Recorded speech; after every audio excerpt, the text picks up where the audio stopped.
America की director national intelligence तुलसी Gabbard जी ने भी अब इलेक्ट्रॉनिक वोटिंग मशीन को लेकर जिस प्रकार की समस्याएं अमेरिका की सरकार की ओर से जाहिर की हैं, वो ईवीएम की विश्वसनीयता पर बहुत बड़ा सवाल खड़ा करता है। अमेरिका की डायरेक्टर नेशनल इंटेलिजेंस तुलसी गबार्ड जी ने 3 महत्वपूर्ण बातें कही। पहला, ईवीएम की जो मशीन हैं ये सारी हैकेबल हैं, यानी इन्हें हैक किया जा सकता है। दूसरा, ईवीएम मशीन्स पर विश्वास नहीं किया जा सकता, ये उनकी रिसर्च ने और उनकी एजेंसीज ने अमेरिका की पाया है। और तीसरा, ईवीएम में डाला गया वोट कभी भी बदला जा सकता है बजाय उसके जिसके हक में दिया गया हो।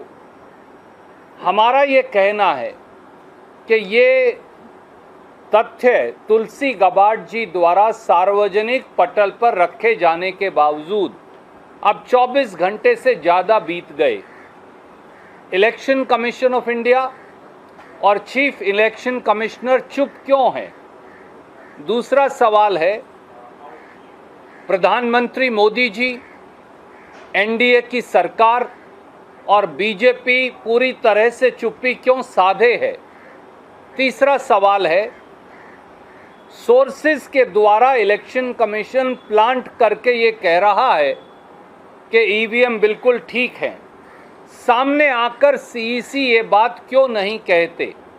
चौथा सवाल, अगर ऐसा संशय वो भी अमेरिका की सरकार द्वारा जांच के बाद बिल्कुल सीधे सीधे साक्ष्यों के आधार पर ईवीएम की विश्वसनीयता को लेकर प्रस्तुत किया गया है, तो क्या भारत सरकार की और इलेक्शन कमीशन ऑफ इंडिया की जिम्मेवारी नहीं कि वो सारे साक्ष्य और तथ्य, वो सारे सबूत और जांच जो अमेरिका की सरकार ने जुटाए हैं उन सब को वो इकट्ठा करते और हमारी ईवीएम से उन सारे साक्ष्य की जांच करते और फिर किसी निष्कर्ष पर पहुंचते कि हमारी ईवीएम गलत है या ठीक?